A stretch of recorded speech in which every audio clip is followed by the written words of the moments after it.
Ketua DPP Bidang Politik Partai Demokrasi Indonesia Perjuangan melontarkan pernyataan yang menuai kontroversi. Dalam pengumuman calon kepala daerah yang akan diusungnya dalam Pilkada, Puan sempat menyebut agar Sumatera Barat menjadi provinsi yang mendukung negara Pancasila. Pernyataan tersebut kemudian menuai polemik karena dianggap menyakiti perasaan masyarakat Sumbar. Sumatera Barat, rekomendasi diberikan kepada Insinyur Mulyadi dan Dr. Andes Haji Ali Mukni.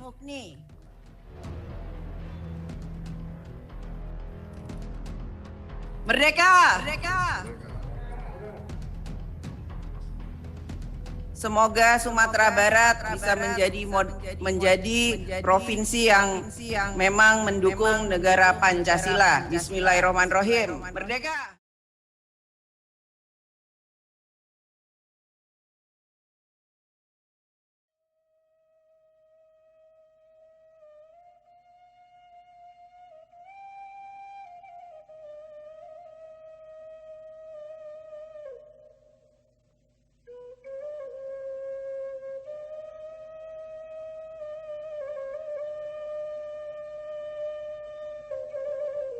Sumatera Barat, ranah Minangkabau, tanah bundokan doang.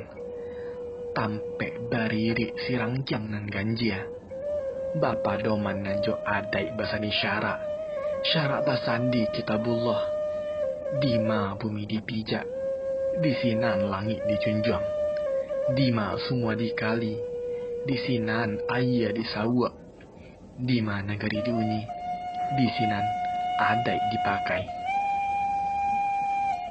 Banyak cerita dan kisah tercatat di negeri urang awak ini. Melegendanya Batu Malin Kundang, tersohornya kisah Siti Nurbaya, dan masih banyak lagi di antaranya. Namun, bukan cerita seperti itulah yang saya maksud.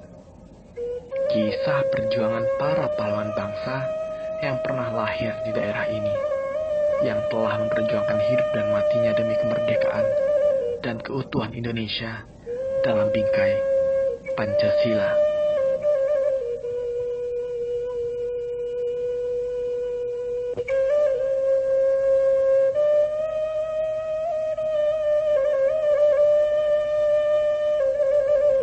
Tuanku Imam Bonjol. Tuanku Imam Bonjol sudah diakui sebagai pahlawan nasional sejak tahun 1973. Tuanku Imam Bonjol lahir di Bonjol, Pasaman, Sumatera Barat pada 1772. Beliau meninggal di Sulawesi Utara pada 6 November 1864. Sebagai ulama, beliau tokoh terkemuka yang mengembangkan paham Badri dengan cara persuasif, juga menyebarkan Islam ke Tapanuli Selatan. Agus Salim lahir dengan nama Masudul Haq di Koto Gadang, Agam, 8 Oktober 1884 dan meninggal dunia pada usia 70 tahun di Jakarta. Beliau adalah tokoh besar dalam sejarah negara ini. Penguasa 9 bahasa ini adalah pejuang kemerdekaan, politikus, jurnalis, anggota BPU PKI, hingga pernah menjadi menteri luar negeri. Dalam catatan sejarah politik, Agus Salim dikenal sebagai tokoh Sarekat Islam. Dia dan Semaun mendirikan Persatuan Pergerakan Kaum Buruh pada 1919. Agus Salim kemudian masuk ke kategori SI Putih, bertolak belakang dengan SI Merah, cikal bakal PKI yang digawangi oleh Semaun. Pada 1929, Agus Salim menjadi Ketua Partai Sarekat Islam Indonesia atau PSII. Di jalan jurnalisme, beliau dan host Cokro Aminoto menerbitkan Fajar Asia pada 1925 di Yogyakarta. Juga memimpin Hindia Baru di Jakarta. Agus Salim menjadi anggota BPPKI dan Panitia 9. Rohana Kudus.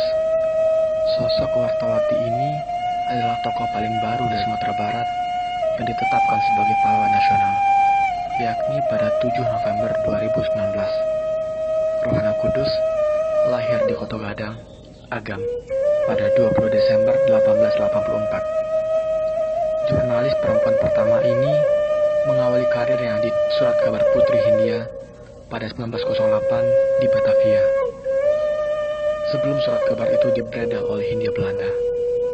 Selanjutnya, ia mendirikan Sunting Melayu pada 1911 dan menjadi pemimpin redaksi koran perempuan pertama.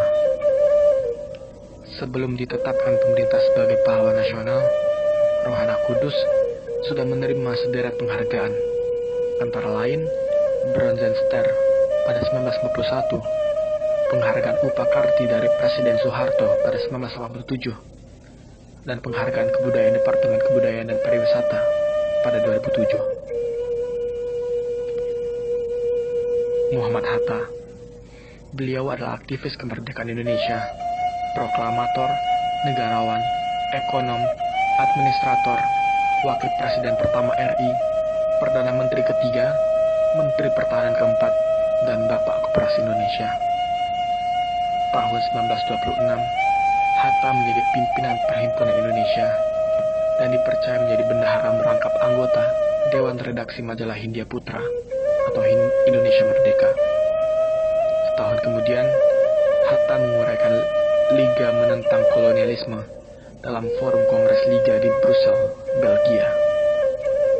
Pada 1932 hingga 1941, Hatta bersama tokoh politik lainnya dibuang ke Digul, Papua. Ia kemudian dipindahkan ke Banda Neira pada 1942. Jepang berkuasa, Hatta dibebaskan. Hatta meninggal dunia di usia 77 tahun di Jakarta. Hamka. Haji Abdul Malik Karim Amrullah, atau biasa kita kenal dengan Buya Hamka, lahir di Sungai Batang, Tanjung Raya, 17 Februari 1908. Beliau adalah ketua MUI pertama sekaligus seorang sastrawan dan aktivis politik. Beliau adalah orang Indonesia kedua setelah Soekarno yang menerima anugerah Dr. Honoris Causa dari Universitas Al-Azhar di tahun 1960-an di bidang pemikiran Islam.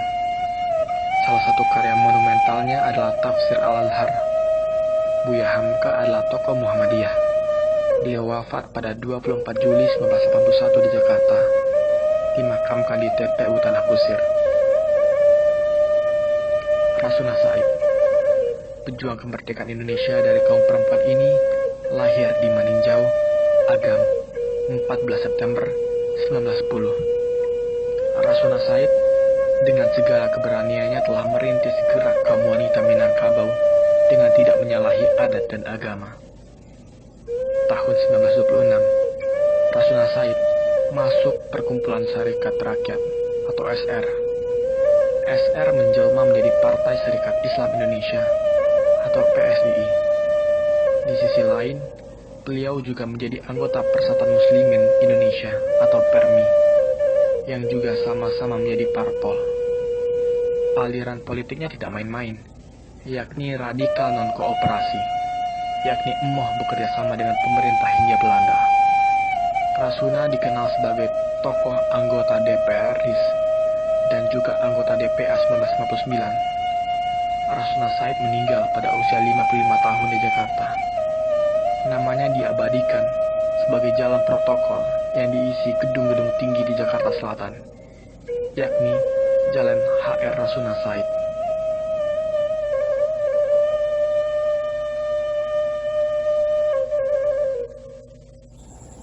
Ada banyak bentuk perjuangan rakyat Sumatera Barat dalam mencapai kemerdekaan dan menjaga kedaulatan bangsa.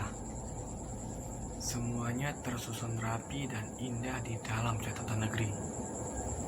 Kami, rakyat Sumatera Barat, mendukung negara Pancasila. Kami, rakyat Sumatera Barat, mendukung integrasi bangsa.